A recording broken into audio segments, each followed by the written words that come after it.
Dermotec, un podcast de dermatología hecho por dermatólogas.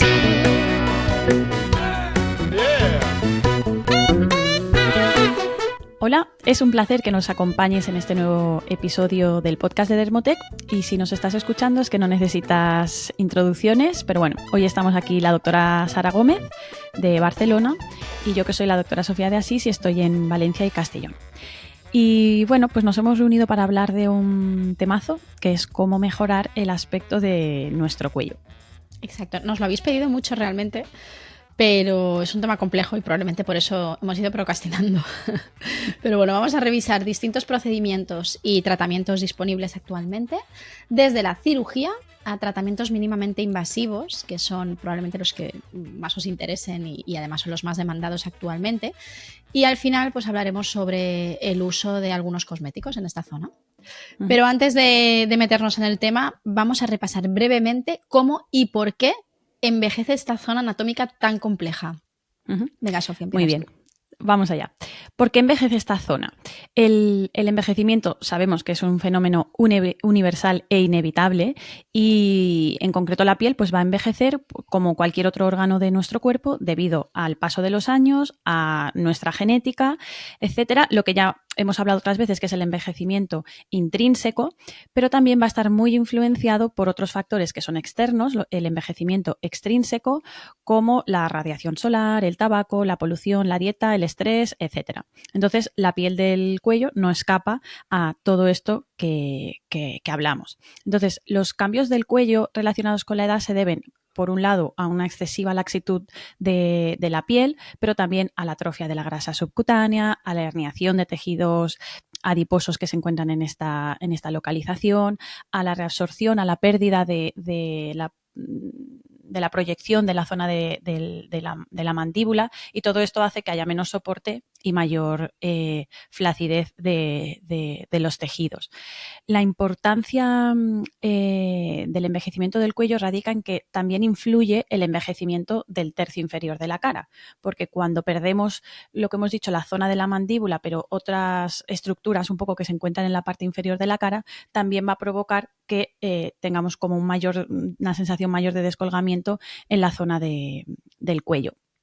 Y luego que muchos movimientos de los músculos que se encuentran en la región perioral van a provocar esos movimientos repetidos, ciertas tracciones hacia abajo de los músculos que se encuentran, por ejemplo, para deprimir el ángulo de la boca, del músculo platisma. Muchos movimientos constantes que realizamos con estos músculos y que se encuentran pues como en esta zona alrededor de la boca y en el tercio inferior van a provocar pues la pérdida de la definición mandibular, el yawl, que es lo que la gente llama cocochas. Bueno, va a hacer que envejezca también esta zona, y también que aparezcan las líneas de marioneta, porque bueno, hay músculos que se insertan por aquí. Entonces, cuando hablamos de rejuvenecer el cuello, muchas veces necesitamos realizar algún tratamiento en el tercio inferior de la cara.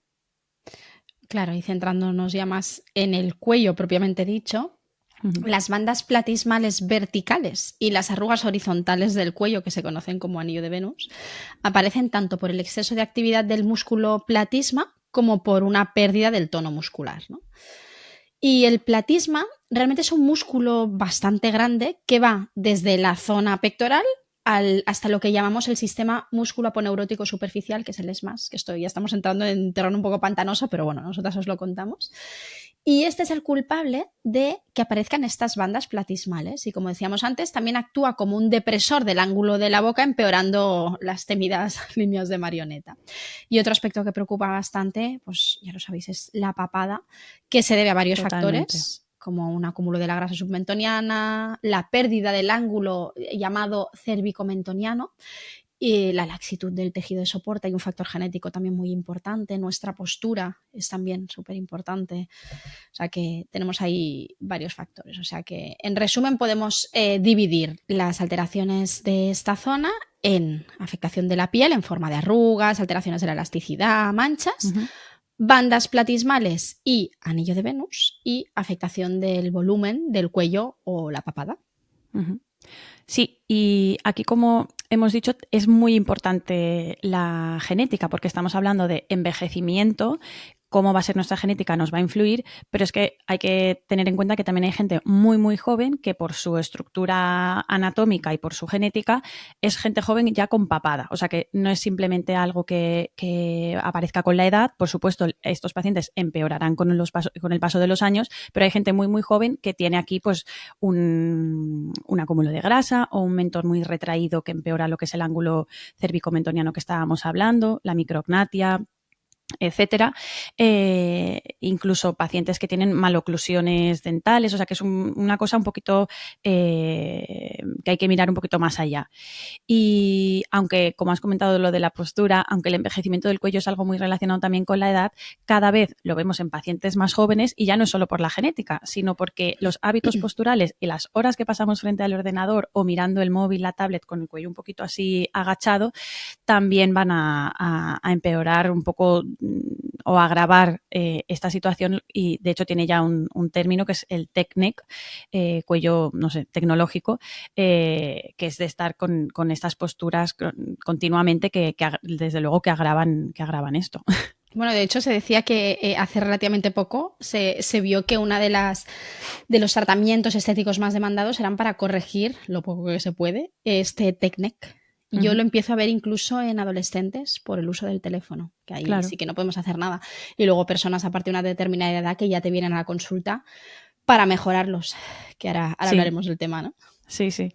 Entonces, ¿cuáles van a ser los objetivos cuando tratamos el cuello? O sea, ¿qué es lo que podemos buscar? Las técnicas van a tener como objetivo restaurar ciertas características de la belleza cervical, facial, que se asocian un poco con, que están siempre asociadas como al concepto de juventud, incluido un contorno de la mandíbula que esté más definido, un ángulo cérvico mental óptimo y también una piel con unas apariencias como que sea una piel con menos laxitud, menos arrugas, una textura más suaves y un volumen de tejido que esté en una cantidad que se pueda considerar normal y en una posición adecuada. Esos van a ser como los objetivos, diferentes puntos a tratar. Exacto. Entonces empezamos con el tratamiento más conocido y más clásico para mejorar esta zona, que es la cirugía, que probablemente es la que pienso, la que menos os interese, ¿no? Porque piensas en la cirugía como en el último paso, ¿no? No te lo planteas siquiera. Bueno, pues realmente no podemos hablar de cuello o de papada si no mencionamos las técnicas quirúrgicas. Y aquí la gran ventaja es que el cambio va a ser mucho más notable, ¿vale? Cuando hay cirugía, pues siempre vamos a tener mejores resultados y además sabemos que el cambio es duradero, es decir, no vas a necesitar en principio ir haciendo tratamientos repetidos. Otra cosa es que asocies, ¿no?, tratamiento quirúrgico y tratamiento no quirúrgico, pero en general con una vez que pases por el quirófano para corregirlo, pues debería ser suficiente. Sí, no se va hablando de sesiones. Exacto. Como en otros procedimientos. Sí, exacto, que se hace infinito, ¿no?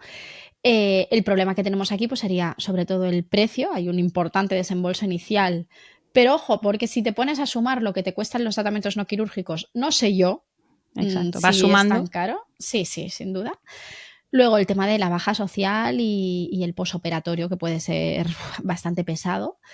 Y luego pues que no haya cualquier complicación, tipo cicatrices, porque a veces sí que es verdad. En el centro que yo trabajo corregimos muchas cicatrices y, por ejemplo, nos llegan pacientes que se han hecho algún lifting y hay que tratar esa cicatriz hipertrófica o queloide, incluso hemos llegado a ver, ¿no? Entonces, bueno, no tiene por qué pasar, pero hay ciertas complicaciones que a veces vemos. Y luego aquí sí que lo más importante, y ahora que el tema del intrusismo cada vez está, ¿no?, cada vez somos más conscientes. De hecho, recientemente salió la noticia que las únicas especialidades que podíamos hacer cirugía estética, ¿no?, pues eran los cirujanos plásticos, dermatólogos, oftalmólogos, otorrinos y cirujanos maxilofaciales. Aquí sí que, sobre todo, aseguraros que tienen una formación homologada, ¿no?, todos estos especialistas, una formación vía MIR. Pues son en principio los que pueden hacer cirugía o podemos hacer cirugía estética. Pero en este caso, cuando hablamos de lifting o mini lifting, sí que os vamos a recomendar especialistas en cirugía plástica o cirujanos maxilofaciales. Son los que tienen un mayor dominio anatómico de esta zona y además pues siempre esto ya va a ser fácil, ¿no?, buscar la experiencia, buscar opiniones sobre estos doctores y también ver un poco manejar con ellos las expectativas, ¿no? Ver que hay feeling con el médico y que los resultados en otros pacientes pues nos parecen aceptables. Y luego, pues aquí, pues realmente se pueden combinar técnicas y hay varias técnicas que nosotras realmente no somos las expertas justamente en este campo. Sí, no es nuestro campo de actuación, pero... Bueno, tenemos el lifting, el mini lifting, la liposucción, se pueden combinar, es decir, hay varias Claro, aquí al cosas. final lo importante es acudir, como has comentado, a un especialista y al final él va a ser el que, en función de lo que tú quieras mejorar y de lo que él vea, pues el que te asesoraría, ¿no? Un poco en cuál va a ser el plan de tratamiento quirúrgico y qué técnicas se tienen que combinar, porque bueno, es que a veces hace falta combinarlas. Exacto. Y pasamos ahora entonces a otros procedimientos que no tienen nada que ver con lo que hemos hablado de la cirugía y que forman parte de lo que llamamos rejuvenecimiento mínimamente invasivo, que realmente es lo que ahora cada vez se demanda más, ¿no? Procedimientos que requieran, que no sean quirúrgicos. Eso es lo que engloba los procedimientos mínimamente invasivos y ya luego dentro de mínimamente invasivos hay escalas. Entonces, vamos a empezar por los láseres y otros dispositivos o fuentes de luz. Por un lado, empezamos a hablar de la luz pulsada, que ya sabéis que como dermatólogas somos, nos encanta, somos fans, digamos, de la luz pulsada. Hemos hablado de ella en varios episodios. Es un tratamiento que nos ofrece una gran versatilidad y con una baja social prácticamente inexistente. Entonces, con la luz pulsada vamos a poder trabajar sobre todo la piel, la parte más superficial, manchas, capilares dilatados, casos de poiquilodermia, donde se combina una piel con pequeñas manchas marrones, hipomelanosis, una trama vascular aumentada, etcétera. Y en sentido estricto vamos a estar trabajando el colágeno más superficial.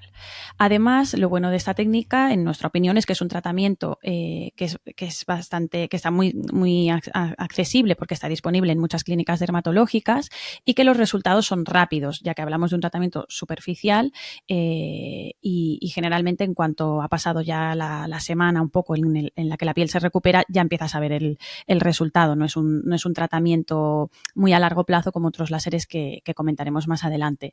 Sí que es cierto, como muchos de los procedimientos que vamos a hablar ahora, que son necesarias varias sesiones, normalmente siempre recomendamos por lo menos hacer 2, y que vamos a requerir pues de unos cuidados posteriores adecuados y sesiones de mantenimiento.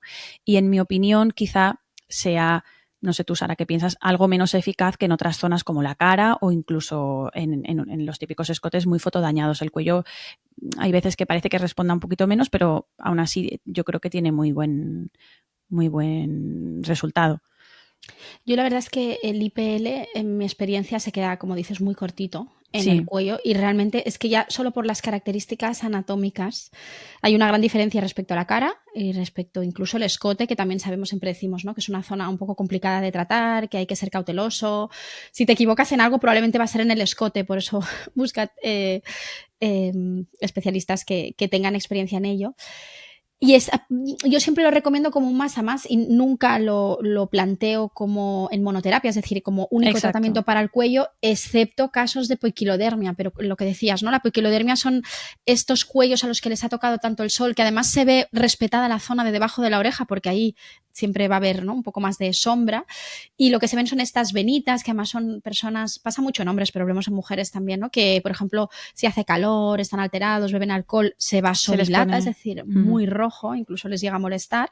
Entonces lo que vemos también es áreas más blancas, que son atróficas, áreas con pigmento. Como el IPL es tan versátil, porque es poco específico, ¿no?, hablamos ya a nivel más técnico, trata un poquito todos estos factores. Yo en mi caso igual me meto también con un láser vascular para no tener que hacer tantas sesiones, pero sí que es un tratamiento que ahí se queda un poco justo y que me parece una herramienta que necesita algo más, ¿no? Entonces ahí probablemente para mejorar ligeramente esa zona, pues a lo mejor plantearía mejor un láser fraccionado. Yo en este caso... Sí, o la combinación se puede hacer en la misma sesión, pigmentos, la luz pulsada y combinarla y fraccionado no ablativo. Con un fraccionado, exacto. Que también aquí expectativas realistas, porque al final, por ejemplo, en cuanto a inducción de colágeno, el IPL te vas a quedar un poco más arriba, con el fraccionado no ablativo pues vas a estar de forma un poquito más profunda, pero bueno, vamos mejorando la calidad de la piel. Está bien. Lo que pasa que yo creo que hay que manejar muy bien las expectativas porque te puedes frustrar. Claro. Y sobre todo que la gente cuando ve envejecer su cuello no sabe distinguir si lo que tiene es flacidez, si lo que tiene es exceso de grasa, ¿no? Hay varios factores, entonces el manejo realmente es complejo. Yo siempre lo planteo como un más a más de algún tratamiento un poco más potente. Porque luego tendríamos también la radiofrecuencia fraccionada de agujas, que de hecho, creo que hicimos un podcast específico de radiofrecuencia, que lo que hace es calentar el colágeno a nivel de dermis profunda, aunque tú puedes graduar las profundidades con el dispositivo, y se va haciendo un remodelado del colágeno de la dermis y se va formando colágeno nuevo, ¿no? Que es lo que llamamos neocolágenogénesis. Problemas, que es dolorosa. Yo te diría que duele, o sea, a mí yo me hago una sesión de radiofrecuencia al año, me parece mucho más dolorosa la cara que el cuello. Probablemente hay más terminaciones nerviosas. Es cierto que en el cuello tienes que ir con cuidado porque tenemos estructuras, ¿no? Como la tiroides, la tráquea bastante cerca, entonces tenemos que graduar bien las profundidades por un tema de seguridad. Pero bueno, si vas bien anestesiado, duele, pero se tolera porque al final esto casi siempre se hace con anestesia tópica. Ya sabéis que las anestesias tópicas que tenemos en las consultas no son la clásica EMNA, sino que utilizamos anestesias bastante más potentes. Sí, más reforzadas. Sí, exacto. Y luego en general pues necesitas varias sesiones para ver un cambio. La radiofrecuencia, aunque es de los dispositivos que tienen más evidencia científica en cuanto a inducción de colágeno, con una sesión normalmente el paciente no ve nada. O sea, tienes que tener mucha cabeza para entender que vas a sufrir porque va a doler un poco, que te vas a gastar dinero porque son tratamientos muy caros y que va a ir muy lento. Lo que pasa que es colágeno profundo, por eso no es tan evidente como el cambio que puedas hacer, por ejemplo, con una luz pulsada con un fraccionado no ablativo en la cara, que casi siempre vas a ver este efecto de brillo, ¿no? Y ya para el anillo, para los anillos que a veces aparecen, esto es consecuencia del TECNEC o porque sí, porque te toca por edad. Hay estudios, y mi experiencia también lo dice, ¿no? Que cuando combinamos la radiofrecuencia fraccionada de agujas y la radiofrecuencia y el láser fraccionado no ablativo, este surco del anillo puede mejorar bastante. Yo sí que he visto varios casos de mejoría, pero claro, tienes que tener las fotos, comparar, valorarlo con el paciente porque no va a desaparecer, ¿no? O sea, expectativas realistas siempre, y más con estos dispositivos en zonas tan complejas que además el riesgo de efectos adversos si utilizas un dispositivo que no toca, ¿no? O provocas, ¿no? Una quemadura con un láser ablativo y te has pasado. Ahí, claro, manejar la complicación no se te va a recuperar como en la zona facial, ¿no? Tienes mucho más riesgo de, la de cicatrización cicatrices, es peor. es mucho más complicada. Sí, totalmente. Y bueno, pasamos ahora a otro tratamiento que está muy de moda también. Es un procedimiento no invasivo y prácticamente sin nada de baja, que son los famosos ultrasonidos, el IFU, ¿vale? Entonces, son los ultrasonidos de alta intensidad y básicamente lo que hacen es favorecer el remodelado del colágeno y también la neocolágenogénesis, que estabas hablando también, Sara, con la radiofrecuencia.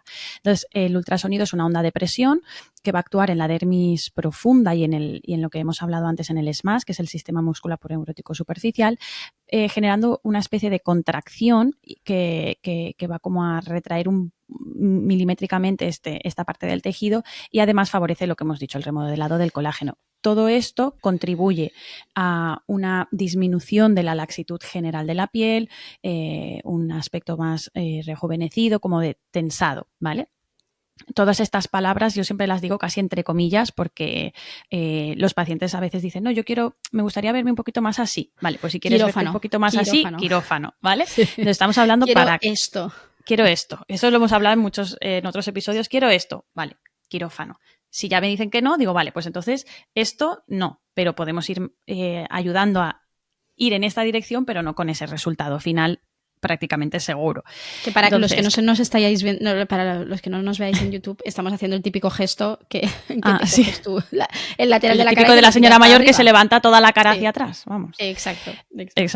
Entonces, este dispositivo está aprobado para realizar pues una elevación, un lifting de ceja, para mejorar el área del cuello, la zona submentoniana, también para el escote. Es un tratamiento algo doloroso, aunque hay equipos nuevos que ya no necesitan esta anestesia previa y durante el post puede aparecer en función de la zona que tratemos, de la energía o el cabezal que hayamos utilizado, un mayor o menor grado de inflamación, es decir, hinchazón o edema, un poquito de dolor, rojez, incluso algo de de hiperpigmentación, pero bueno, no es algo súper habitual, pero sí que podemos tener en cuenta, o sea, debemos tener en cuenta que puede ocurrir. Entonces, ¿cuál es el principal hándicap en nuestra opinión de este tratamiento? Pues el precio, porque son tratamientos que necesitan un presupuesto elevado, o sea, tienen un presupuesto elevado y que además no están disponibles en cualquier centro. O sea, son tratamientos que por lo menos los equipos realmente potentes no están en cualquier clínica. Y el tratamiento del ultrasonidos del IFU tiene la ventaja de que parte del resultado sí que lo ves en el momento por esta contracción de esta parte de los tejidos, como por ejemplo por la destrucción de parte del tejido adiposo que se puede conseguir de manera más inmediata, pero todo lo que implica estimular colágeno o aumentar la producción de colágeno va a requerir, como lo que has comentado tú, Sara, antes, que esperemos y que tengamos paciencia para ver los resultados porque va a ir apareciendo un poco con el tiempo, no es una cosa inmediata. Exacto. Pero bueno, es un buen tratamiento una también. buena alternativa, sí. Y luego tenemos el Endolift, que es un tratamiento que utiliza una fibra óptica de láser díodo que se introduce debajo de la piel mediante pequeñísimas incisiones y lo que hace es calentar de forma controlada algunas estructuras de la dermis y en general se utiliza con dos objetivos. Uno es tensar la piel y otro es hacer lipólisis, es decir, destruir esa grasa que en principio sobra, ¿no? Es un tratamiento que la verdad es que, como es doloroso, se hace con anestesia, con lo que llamamos anestesia tumescente. Y la verdad es que el post es bastante llevadero en casa, evidentemente, permite hacer una vida normal muy rápida. Y sí que es verdad que puede quedar pues algo de edema, de dolor, de inflamación, algún hematoma por la zona de entrada. La verdad es que este tratamiento, si el profesional que lo realiza lo hace bien, tiene experiencia, en general los pacientes están encantadísimos, ¿no? Tiene eso, pues algún efecto adverso corregible e irreversible, porque al final estamos hablando de tratamientos, todos pueden tener ciertos riesgos, pero es un tratamiento que cada vez utilizamos más porque tiene además varias indicaciones. Nosotros lo usamos también para cicatrices de acné. Muchas veces hacemos la subcisión con este Endolift, que sabéis que hay ciertos tipos de cicatrices de acné que son como unos hundimientos grandes, no son las ice pick, estas cicatrices en picayelo o las llamadas boxcar, que son como más localizadas, sino cuando vemos una persona con mucha cicatriz de acné que tiene el relieve muy irregular. Sí, ¿no? Ondulaciones. Y... Exacto. Pues Endolift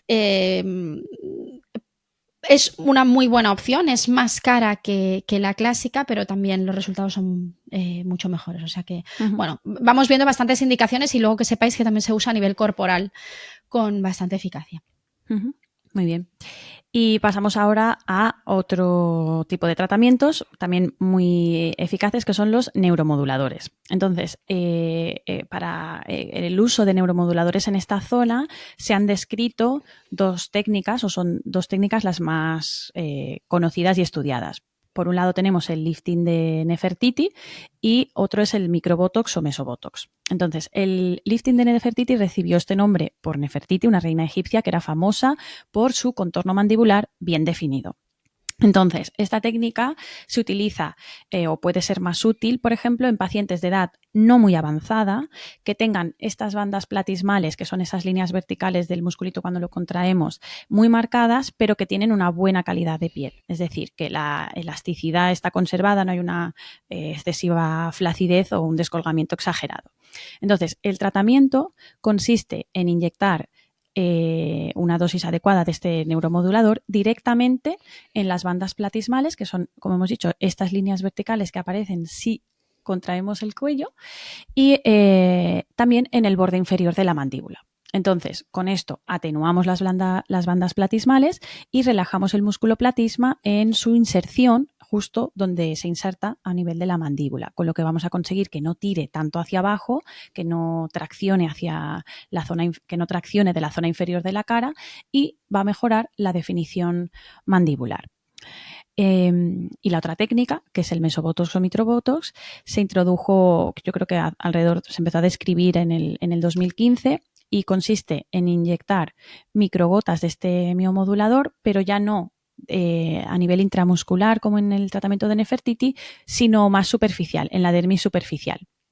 Aquí alcanza unas fibras que se encuentran más superficiales de ciertos músculos y se trata pues como una zona más ancha, ¿no? No es solo las líneas donde van los músculos, sino que se hacen muchísimas, por eso se llama mesobotox también, es como hacer muchísimas inyecciones y hacemos como pequeñas papulitas de manera muy superficial. Aquí también va a mejorar la definición mandibular, el ángulo cervicomentoniano y en menor grado las bandas platismales. Hay pacientes que se hacen una sesión de un tratamiento, esperan un tiempo y se hacen una sesión del otro tratamiento y van mejorándolo todo. Y luego tendremos los hilos tensores, que la verdad es que es una técnica que nosotras, todas las integrantes de Dermotec, no hacemos. Yo la verdad es que no tengo experiencia, pero tampoco es un tratamiento que me parezca apasionante. Estoy siendo crítica y me estoy posicionando, pero bueno, es una herramienta más. Y aquí sí que recomendaríamos buscar profesionales que tengan mucha experiencia en esto, porque sí que es cierto que los que saben mucho de temas de hilos tensores tienen buenos resultados, ¿no? Pero que es un tratamiento que no es tan fácil como poner una toxina, por ejemplo. Entonces existen distintos tipos de hilos, ¿no? Tenemos, por ejemplo, los hilos de PDO que se utilizan también para mejorar un poco la textura de la piel. Depende un poco los que vamos a usar en función de las expectativas o de lo que busquemos, ¿no? Hay algunas que son para arrugas más severas o para flacidez, entonces se utilizan otros hilos que son de PDO bidireccionales con púas o conos bidireccionales de poliláctico, ¿no? Existen varios tipos, hay varios nombres, no entraremos mucho en este tema porque justamente no somos expertas, pero es una opción más que a veces tenemos pues eso, que combinar con otras herramientas. Exacto. Y luego otro tratamiento también poco invasivo y que cada vez es más utilizado, más recomendado y más demandado son los bioestimuladores, que al final es el nombre que se le ha dado a unos tratamientos inyectables que también lo que buscan es estimular el colágeno, igual que otros láseres de los que hemos hablado anteriormente. Entonces, también pueden mejorar la textura de la piel, la arruguita superficial. Se suelen hacer varias sesiones y además también va a requerir un mantenimiento, pero pese a ser tratamientos inyectables, donde podemos encontrarnos con el efecto adverso más habitual, que son los hematomas, en general la baja social con ellos es inexistente y hacemos vida normal. Hay muchas moléculas que se utilizan con este fin. Las más conocidas son la hidroxiapatita cálcica, que en la zona en concreto del cuello se utiliza con unas diluciones distintas a las que se utiliza, por ejemplo, para la cara. El ácido poliláctico es otra de ellas. Y sobre este tema de estimuladores de colágeno estamos ya preparando otro episodio, así que os tocará un poquito esperar para conocer más sobre ellos, pero bueno, son tratamientos muy, muy interesantes también. Exacto. Y luego, sobre el que tampoco vamos a entrar mucho hoy, pero simplemente los queremos nombrar, son los polinucleótidos, que sabemos que se están poniendo de moda, que muchos de vosotros tenéis dudas. Es un tratamiento bastante nuevo que se hace mediante también inyecciones y que lo que hace es estimular los fibroblastos, que son los que luego van a estar encargados de mejorar esta calidad de la piel. Pero lo vamos a dejar en stand-by. Lo trataremos de forma exclusiva en un podcast más adelante y también nos esperaremos un poco a reunir todavía más evidencia científica. Así que de momento os decimos que es una opción. Probablemente alguno de nuestros seguidores, pacientes lo han probado. Nosotras no tenemos experiencia, yo al menos, Sofía, yo no tengo experiencia. No, yo tampoco. Simplemente se combina un poco con otros procedimientos, ¿no? Para potenciarlos. Todo Exacto. Lo que sea trabajar el colágeno, pues como un potenciador de otros tratamientos con los que pretendes estimular esa neocolágenogénesis. Eficacia limitada. Sí, claro. Como pero bueno, ya entraremos en este tema porque estamos aún recopilando más datos, pero que sepáis que es algo bastante nuevo. Y luego existe un problema general que preocupa mucho a muchos pacientes, hombres y mujeres, que es el tema de la papada, que puede mejorar ligeramente con algunos de los tratamientos que os hemos comentado, pero al final requiere un abordaje muy específico y además no es nada concreto. Sencillo. Entonces, en función de las características, no hay una fórmula mágica, ¿no? Esto es una valoración de cada paciente por el profesional adecuado, que aquí ya os digo que en principio tocará pasar por quirófano, sobre todo si hacemos una liposucción o la criolipólisis, que además puede ser que requiera varias sesiones. Y luego tenemos también el ácido deoxicólico, que se hace mediante pequeñas inyecciones y lo que va haciendo es destruir los adipocitos, es decir, las células de la grasa de esa zona, para lo cual también pues, hay que ir con cuidado, hay que hacer varias sesiones hasta que consigamos eliminar el volumen que pensamos que nos sobra, ¿no? Pero aquí siempre en manos de alguien que sepa mucho del manejo de esta zona. ¿Vale? Sí. Y bueno, en resumen un poco para que os llevéis como una idea general, lo ideal, y si vais a un profesional un poco con experiencia, os va a recomendar combinar diferentes tratamientos, ya que cada opción va a tener como una diana o un objetivo principal, y si como pacientes, que es lo normal, tenemos varios factores distintos un poco para corregir, lo mejor es como planificar varias sesiones, asesorarnos bien, utilizar distintas herramientas. Si se puede, pues lo ideal es utilizarlas en una misma sesión, aprovechando ese periodo de mayor o menor baja social, pues para pasarlo todo junto.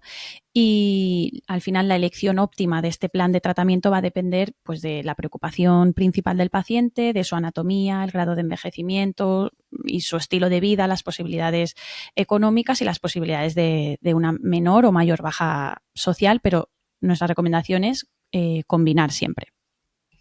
Exacto. Ya lo sabéis que el manejo multidisciplinar suele ser lo mejor.